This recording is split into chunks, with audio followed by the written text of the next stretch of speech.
asked them to come tonight in case we had questions of this detail and level of specificity. So we have our bond attorney here, and we have a financial analyst here.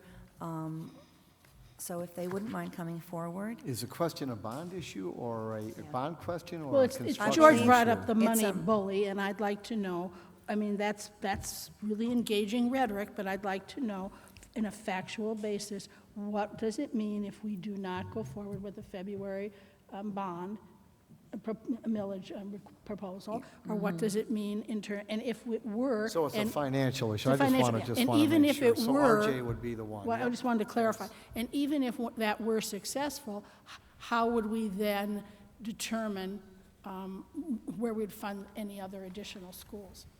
Sure. Well, the bond schedules have changed throughout this process because the projected growth in tax base has changed. And based on the most recent estimate for a 2012 valuation, the difference in a February vote versus a May vote is more like 28 million, from 62 million to 34.1 million. So you, perhaps we could just have a very brief overview of how public schools borrow money, just very briefly. Okay. These are state qualified. Oh, Christopher can answer that one. Sure. Thank you. You Christopher could just Imerino. introduce yourself. Yes, Christopher Imerino with Troon Law Firm. The district really has two key options available to fund the capital improvements that you're discussing right now. One is the district has a sinking fund that's been in place for some time now, and it allows the funding of school construction, additions, renovations, based upon the millage that's currently existing. Now, those sinking fund dollars cannot be used for certain key aspects of a new building or even a renovation. It cannot be used for equipping, furnishing. It cannot be used for technology.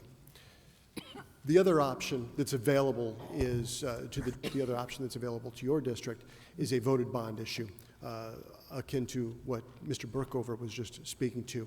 It's a vote of your electorate to approve some dollar value worth of bonding capacity that is then issued to the public financial markets. And those monies are then received and used to fund the construction that you're considering.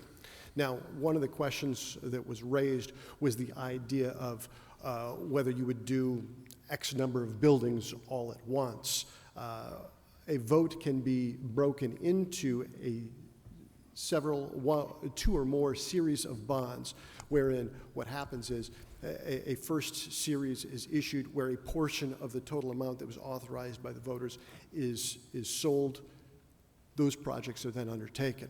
Then a second series, consisting of another portion of what was authorized by your voters, is issued. Those monies are received. And then that portion or scope of the bond issue is then constructed.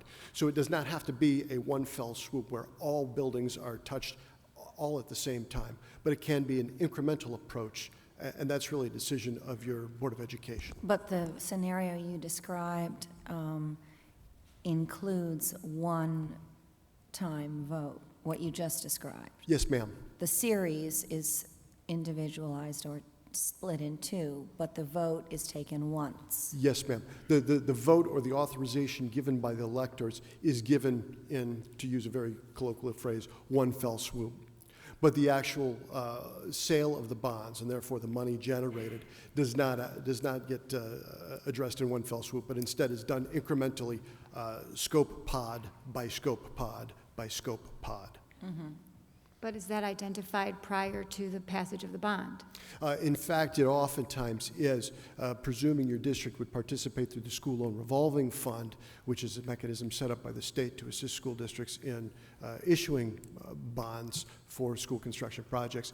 There's actually a mechanism whereby you identify to the State Department of Treasury the two or more series that you want to pursue. Now, it's not a situation where it's locked in stone, but it certainly is a guidepost both for your district and for Department of Treasury as the project is being considered and reviewed at the state level.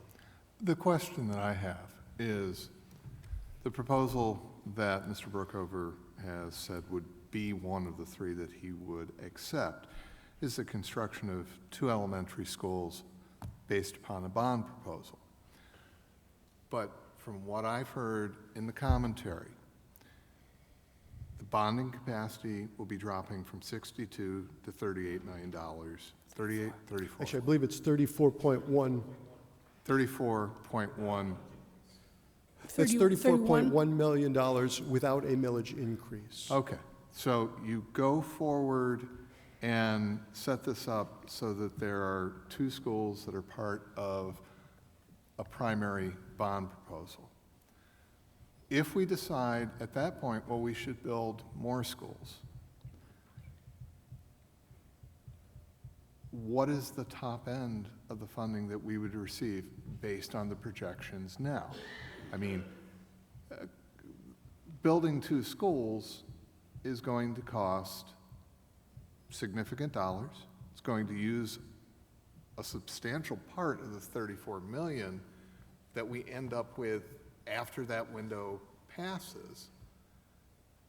Is there going to be more money out there to stagger schools unless it's all handled in one bond proposal? Well, unless it's handled in one bond proposal, that very well is likely going to be an issue.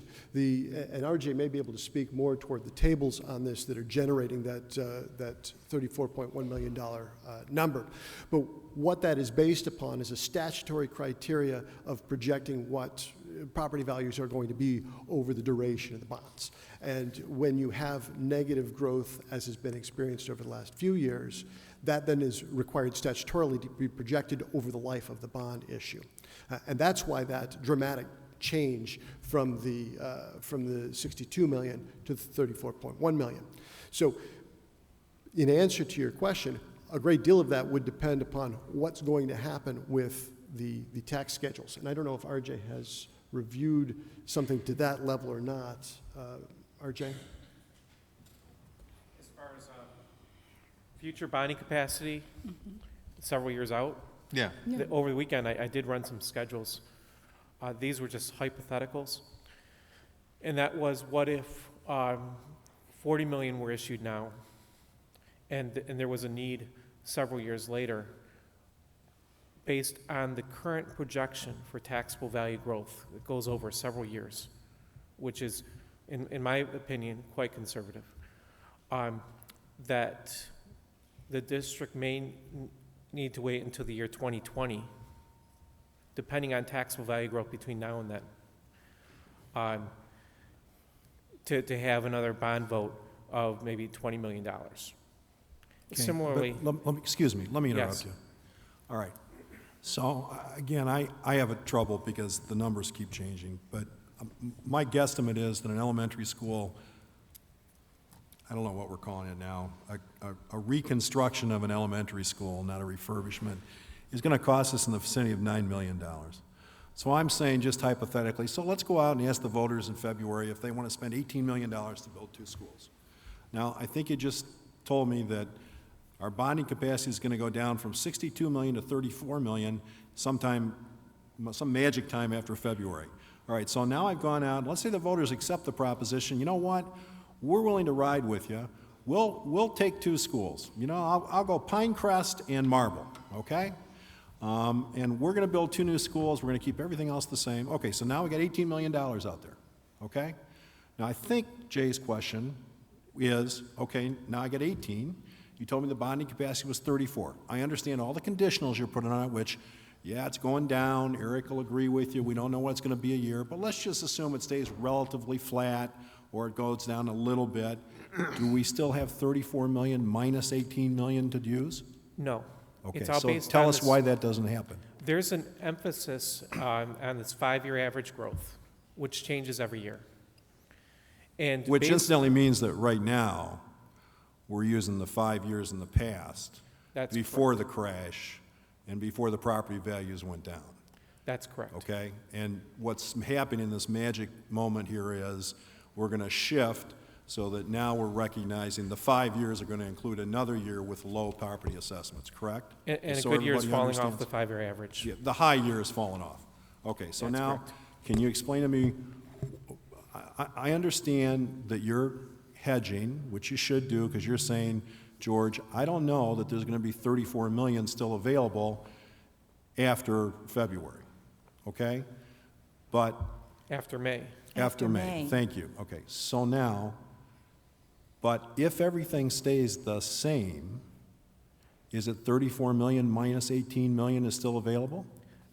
Not necessarily, not based on the current projected growth, because we're going to continue to have fairly good years falling off the 5-year average, being replaced with slower growth. So that 5-year average is projected to decline. So let's just take as a hypothetical